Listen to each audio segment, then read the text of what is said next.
Hello, people of Earth. Welcome back to the Healing and Nope, try it again. I almost said the Healing and Body Practice. Hello, people of Earth, and welcome back to the Healing and Body Podcast. We have both of your hosts here today. I'm Chelsea Horton, and this is Sarah Rott. Hello, everybody. hello. And we have been doing a juicy, lovely Q&A series for our therapists and mental health professionals who want to expand their career, deepen their skill set, and finally start loving the crap out of what you do and how you do it. And so without further ado, we're going to get into today's really good question. Yeah, this is a fun question. I'm excited about it. We've seen lots of different versions of this question, kind of focusing on different aspects of what I'm about to say, and we're gonna lump it into what we believe to be the core question, which is how do I do this work? If you are in the helping professions, and especially if you are in the embodiment somatic realm, but I would say if you work with people in any capacity, if you work with people, how do you do this work in a way that is both human and ethical? Human and ethical. Yes, this is a big one, especially, a lot of people who go into the helping profession, their worst fear is to harm someone or to do something wrong or bad, right? Like a lot of people who go into this profession are very good-hearted people, and so they can kind of have this tendency to be really fearful about breaking the rules or unintentionally harming someone. And that speaks to how much care you have for what you do and the people you serve. And also sometimes that fear can feel really restraining and constricting and make you really question and doubt yourself and constantly be asking like, am I doing the wrong thing? Am I allowed to do this? Is this okay? Does this make me wrong if I like, support my client in this way? So, we've seen a lot of different variations of this question. And, when you work with humans who are bearing their souls to you, they've been through trauma, they're grieving, like they're just human looking for connection. We can sometimes feel this inner tension between I just want to be a human with this person and meet them as a human and just show that human decency. And I also want to be ethical. I don't want to cross any boundaries. I don't want to do anything that would, jeopardize the therapeutic relationship. And there's so many different ways that we can experience this internal pull. One thing I remember seeing someone ask was like, my client, has been through a lot of trauma and they ask for a hug and like, oh my gosh, am I allowed to do that? Is that unethical? Like, I don't know. Is that okay? There's also therapists who ask like, well, I have clients who ask like if I'm married or what my age is and like, oh my gosh, am I allowed to answer that? Is that okay? So therapists are wondering, how can I be human and just show like I'm a human with a life and I'm a human who cares, but I also want to be really ethical and conscious of how I'm doing things.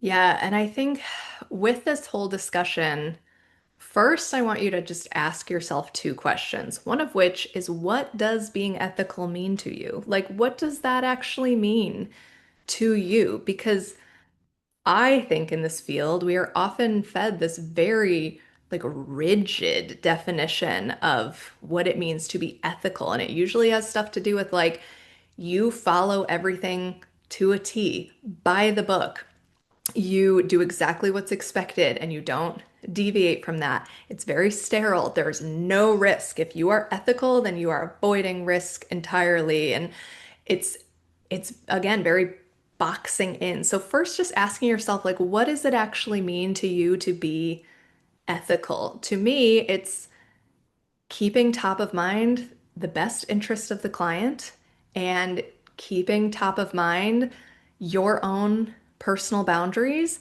and being willing to take a risk and being able to repair from that risk if something happens. Like that is what it means to me. It might mean something different to you, and that's fine. But I want you to actually ask yourself, like, here's this big word that I'm so afraid of. What does that even mean to me? And on the flip side, what does being human mean to you? Because I also think we can hear this word like, you're human, you're authentic, and have this association that that means like we have no boundaries and we say we share everything about ourselves and our lives and our marriage and our challenges and we disclose everything. And like if I don't want to do that because that's not comfy, then I have to vroom, like totally shut off my humanness. And so, with this big conversation of how do I do this work in a way that's human and ethical, we have to first understand like what is that that you're asking? What do you even mean by that? Can we get clearer in our brains and our bodies on what we are actually wanting to do? Ooh, that is such a powerful series of questions because, yeah, sometimes this word ethical can feel like this big, daunting thing that is kind of immeasurable, and we're just kind of afraid of being unethical. And it's like, well, what does that mean? Like, what would that actually mean for you to be unethical? And is your definition of unethical, is that what you also think it means to be human? And it's almost like these two extremes. So we want to talk about like, okay, what's everything in between those extremes of being sterile, cold, clinically distant, really rigid rule following, and no boundaries, unprofessional, not considering the client, saying whatever you want, whenever you want, just because you want to. And that's, I'm human. Like those are two extremes. Yeah. And I'm just going to give a quick little anecdote here, particularly for like the clinical therapists in the world. When I was working as a purely clinical therapist, I was bumping into pretty small, but an ethics issue. And I actually called the ethics board at the NBCC. I don't know if you even know this story, Chelsea. NBCC is the National Board for Certified Counselors. They have a whole ethics board. So NBCC is like the governing body for certified counselors. Oh, they are Jesus Christ of our counseling organization. They're not. I'm gonna tell you that right now. But I called them because I was like, I want to go to the top. I want to say what I'm experiencing and I want to have this question answered so that I can make sure I proceed in the most ethical way. And guess what? They wouldn't answer my question because they said the answer was very nuanced and they didn't want to give me the incorrect answer. So they just refused to answer it. And so I'm sharing this anecdote because if you have this belief of like that there are actual rules to follow, and if you follow those rules, you'll be ethical. I'm here to tell you those don't actually exist. And you can go to the top of the top of the top, not Jesus Christ himself, but I guess one step down to the NBCC, and they ain't going to answer your questions because ethics is so nuanced. That's why I'm having us start with what does it mean to you? And this is not me like, listen, don't go here. I'm not telling you to go off the rails and do crazy shit. If you think that that's what I'm saying, we need to have a different discussion here because you're misinterpreting what I'm saying, my guy. And I'm saying this to highlight ethics are not as clear cut as you think they are. Yeah, it's not so black and white. And a lot of it, I imagine, is so contextual. Things to consider, how the rapport, the therapeutic relationship, what that person is particularly struggling with, the setting that you work in, how long you've been working with someone, the kind of role, like, are you their one-on-one therapist? Are you a group practice therapist? Are you like in a locked facility? Like, is it outpatient? Like, it's so contextual. And that's why there aren't these black and white rules. It's like Sarah said, how do you keep the client's well-being and best interests at top of mind while also honoring your own personal and professional boundaries? So, there's like she was saying, there's no black or white, cut or dry answer. But what I have seen people do in response to this fear of being unethical is then becoming clinically distant and cold, which, in my humble opinion, actually does harm. When we become so clinically distant and cold to where the client feels almost like unconsciously shamed by you for having a human reaction or asking for a hug or whatever it is that you're like, why would you ask me that? What is the purpose of you asking me for a hug? What is the purpose of you wanting to know how old I am? To me, that does harm. There's a subtle underlying tone of shaming, like finger wagging of like, no, I'm a therapist and you can't know these things about me because I sit up here on this pedestal and I'm not allowed to reveal any part of myself to you. In some contexts, being clinically distant and cold is more harmful than saying, oh, yeah, well, I'm 33 years old. Yeah, curious.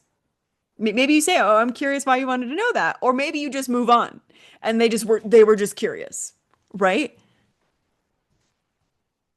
Yeah, exactly. I totally second that. Being the clinical, distant, rigid, sterile, cold therapist often does more harm. And going back, like, that's why we have ethics, right? Is to avoid doing harm or do our best to avoid doing harm. And so, yeah, we got to look at this stuff, yeah, my guys. So let's, unless you have something else you want to add, Chelsea, let's zoom in on, you and I narrowed it down to like the three big ones that show up in this, like, how do I do this in a human and ethical way? One of the big ones is touch. You named a couple of examples already. People asking, like, my client wants a hug, or I can tell that they want soothing touch, or they're crying and I feel the desire to put my hand on their shoulder, or they walk in the room and they like crack a joke and tap me on the arm and like, oh my gosh, is this bad? Is this wrong? How do I handle this? Touch is a really big one when it comes to human and ethics. And again, if ethics is nuanced and contextual, instead of answering with, yes, it's fine or no, it's not, we need to look at the context. So, are you working in a psychiatric facility where like there are strict rules at the setting that you're working in? You know, or you're in a group practice and one patient is wanting all this touch and the rest of the patients are like, well, I want touch too. And then it creates this kind of weird dynamic. So context as far as like what's the setting you're working in, what's the level of acuity you're working with, what does that person actually need when they're asking for touch? And not to say that you have to be like, well, what do you really need when you're asking me for a hug? But like in what you know about that client in your work with them, what is it that they're really communicating? What is it they're really asking for? So, could a hug be the appropriate response in a certain context? Yes. Could it be maybe not the best choice in a certain context? Yes. So it's not just about answering, is touch always okay or always wrong? We want to look at the context and we want to look at how it supports the client. And we also want to look at your own personal boundaries. Absolutely. And knowing that even with, and this is another plug for nuance, like even with the same client, their need or the role of touch might shift day to day, and your boundaries might shift day to day. Like, I consider myself to be a pretty touch comfortable person just in life in general. Probably comes from being a dancer and being an embodiment coach, like I just communicating with touch and body is very comfortable for me. And there are days that I'm like, don't touch me. Even to my husband, I'm like, get the fuck away from me. So your own boundaries are allowed to shift and change as well.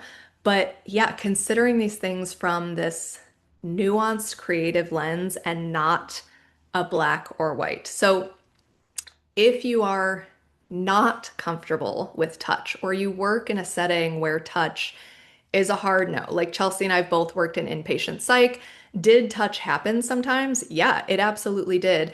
And you're not supposed to, right? Touch between clients and between staff and clients unless it's a psychiatric hold, which that's a whole other conversation about the harm of that. Um, then touch is not supposed to happen, right? And so, how can you meet the need of the client without sacrificing the quote unquote rules of the context, the place you're in, and your own boundaries? Yeah, when we think about like, I mean, touch is a core human need. When we're talking about like how do we be human in this work, touch is a core human need. If a baby is not touched, they will die. Like touch is one of the most fundamental things that the majority of humans need in some capacity. And so I'm just going to give an example of like how do you still meet the human need without crossing a boundary based in the context of the setting that you're in or the relationship that you have. Something that you could do is have like regularly, consistently do these types of practices with your clients who you feel need extra support and comfort and touch and containment is inviting them into self-touch. So like, hey, why don't we just end this session? Maybe you just give yourself a squeeze or a hug or just notice the support of your hand on your arm or feel your hands squeezing together or place your hands over your heart and just feel the weight of your hands or maybe you hold your face. So guiding your clients into some sort of comforting, soothing self-touch while you, as the facilitator, mirror them. So if they're hugging themselves, you're hugging yourself. And so there is this shared experience of touch, and it's still activating kinesthetic empathy and mirror neurons, and that person is being seen and they're seeing you hug yourself, and it's still activating some of those same signals in the brain but without crossing those boundaries based on the context and the setting. So when we're not just looking at the black or white, we then get to get really creative of how do I meet the client's needs, honor my boundaries, and honor the context that I'm in. Yeah, and to me, like that as a framework, taking it back outside of just the example of touch, that as a framework is how you do this work in a way that is human and ethical, is you step back from trying to find a yes or no, right or wrong, good or bad, this or that answer of this, like this one thing is human and ethical, or this thing's human, but it's not ethical, so I can't do it, right? Like you step back and you look at what's the need here? What's actually happening with this person, this human that I am interacting with? These are humans, y'all. They're people. Like, what is the need that's showing up for me, for them, and for us together in this moment? And how can we get really creative with how we can meet that need in a way that honors my boundaries, their boundaries, the setting's boundaries, and that. Yeah. Yeah. Yes. And even like when it comes to touch and the human need for soothing and comfort, Sarah and I work exclusively online. And so there's no possible way we could touch our clients, but we consistently use these very embodied practices. We are with our clients, with our bodies through mirroring, through moving how they're moving, through being with them in their experience in our own bodies. And I would venture to say that our clients feel very held.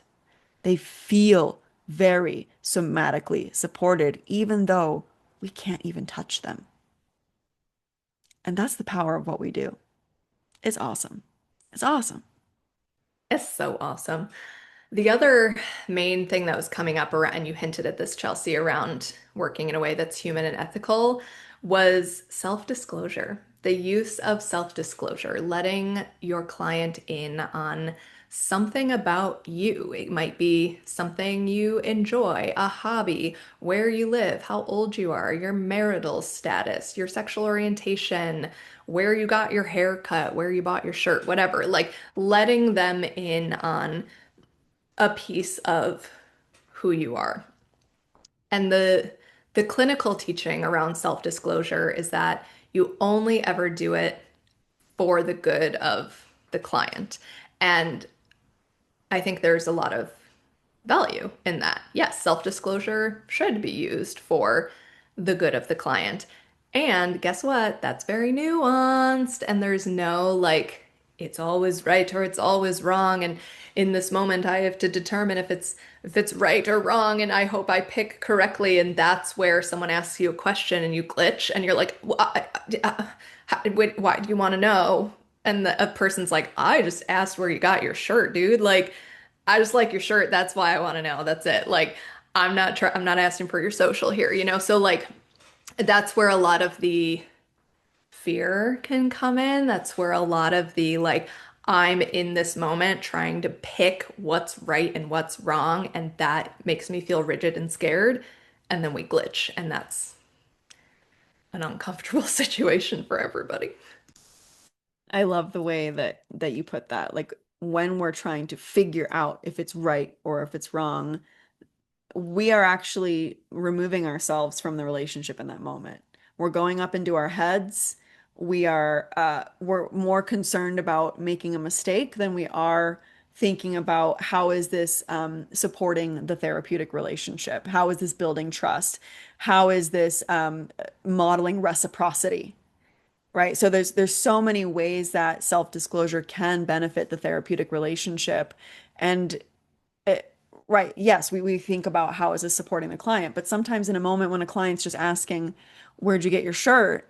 To say, why do you want to know that? Would actually not support the therapeutic relationship.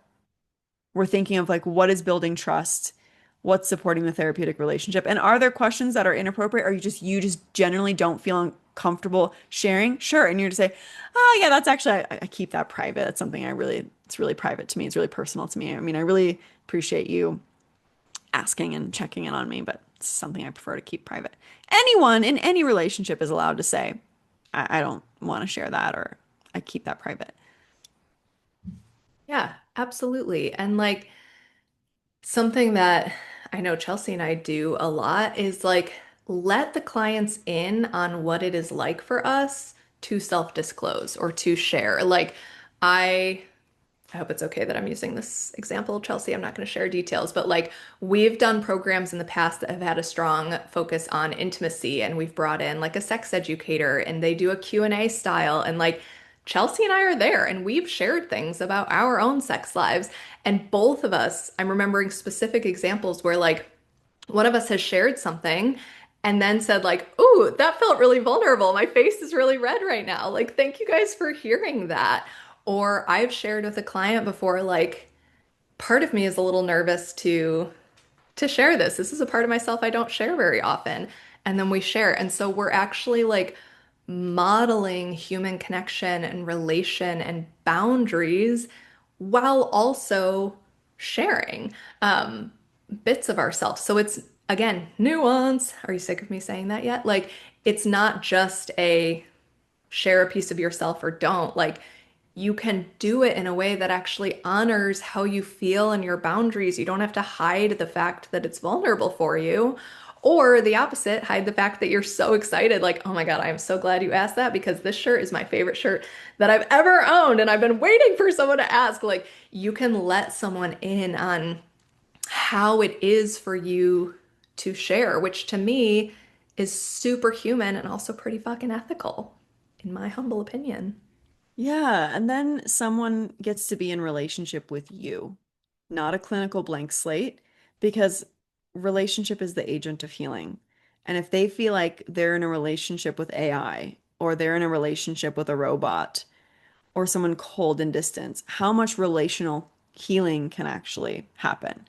So that would be my leading consideration if I was feeling into my own ethics and my own humanity is what supports the relational healing. Again, that's not like, here's me sharing all my trauma when it's supposed to be an hour for you, but using intentional self-disclosure to support the building of the trust in the relationship so that genuine relational healing can occur.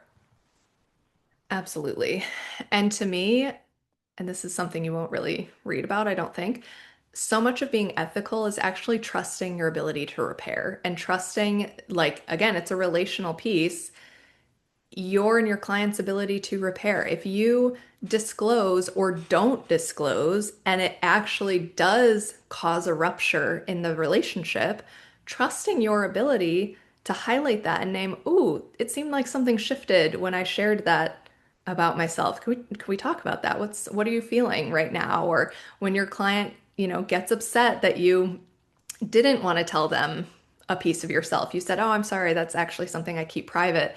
And they felt offended by that, that you can repair that along with them without needing to sacrifice your boundaries and say, "Okay, I'll tell you." No, you can withhold, like, yeah, maintain the boundary, but repair. And that to me is such a big part of ethics. And it actually comes after the thing. We often try to consider, is this ethical before we do something? And again, I'm not telling you to like go do whatever you want. And if it hurts your client, just fix it later. I'm not saying that. Like, bitch.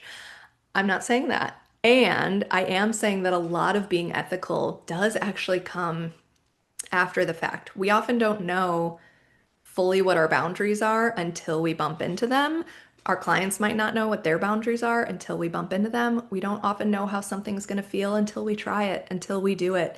And trust yourself to feel what comes after that and repair when necessary. And that can be so healing in itself for the client to experience rupture and repair in the therapeutic relationship and to know that you see that something you said impacted them and that you're willing to talk about it and you're willing to have the uncomfy conversation and that they can feel that you're going to stay in the room with them and that they can feel that they can have an uncomfortable conversation and still feel held and seen and safe in that. I mean, again, if relationships are the agent of change, then even moments where we accidentally say something that we didn't intend to like ruffle feathers and it did, you and your client can survive that if you're really, really skilled in repair. 100%. And that's, I mean, this is the foundation of our certification program, our practitioner training program is human first. And like it's in everything. It's in every single section. It's in our core values. It is how do I lead from human first? How do I see my client as human first? How do I honor my own humanity? How can that actually be the foundation of my work, not an aspect of my work, the foundation of it, while also maintaining boundaries and ethics and working in a way that feels good and supports your client's well-being, supports your own well-being. That is what this whole program is founded in. It's really, really special. And I feel like you know, ethics is talked about a lot in the traditional educational system, but only from this very black and white lens and kind of instilling this really intense fear. But to be able to have this certification program where we're talking about the importance of humanness and how that supports your clients' results and transformation and how that makes your work feel more fulfilling and helps you to model the very humanness that you want your clients to feel safe to experience themselves. So I really love that this is such a foundational part of the way that we teach. It's really something special. Yeah, totally agreed. And I mean, the ethics piece of it is just, it's part of who we are. It's part of who we show up. It's not a thing we have to do to make sure we don't get sued and have a malpractice lawsuit and lose our license and aren't allowed to be therapists anymore. Like that's what we were taught in grad school. How Hmm. many times did he who shall not be He named, who shall not be. he who shall not be named, that's a story for another time, tell us like you're gonna get sued. You could get sued. If you do that, you could get sued. You might get sued. Like, how many times was that thrown around? It was terrifying. We were all like, "What? Gonna get sued?" Yeah. It was so scary. And that's, yeah, we have a non-fear-based relationship with ethics here. Yeah. And something that our clients say to us a lot is like, you guys do such a good job at being really professional and like so good at what you do and also really human and to like model like that we're not alone in this and that you are human and have had struggles too. And I take that as the highest compliment when our clients recognize that so clearly that they say it, that they say you guys just are so you have this way of being really professional and really down to earth. And I think we need to take a moment to celebrate that for ourselves, Sarah. Snaps for that. Snaps. Well, I hope you found this conversation really eye-opening. I hope things are turning and churning and marinating in your body mind. And if you want a certification program that will teach you how your humanness is not some barrier to the therapeutic process, that it's not some barrier to someone else's healing, but it's an essential piece. And we teach you how to do that. And we teach you how to use your own body to support your clients' bodies. And we teach you how to really show up vulnerably, but in a way that, again, supports your client's progress and process. Then the Healing Embodied Practitioner Training Program is open for enrollment. We cap our cohorts at 10 right now so that everyone gets intimate hands-on support from Sarah and I. It's a year long. It's accredited through the Complementary Therapist Accreditation Association, which is an international accrediting body. So with this certification, you can practice anywhere around the world with clients from all over the world, which is one of our favorite parts of the way that we do things is we get to meet people from all across the planet. So if you are interested in learning from us, in expanding your career, in deepening your skill set, in blowing your clients' minds with the way that you facilitate your work, be sure to book your free career vision call with me or Sarah. We will post the link to the certification program and the link to the career vision call in the show notes.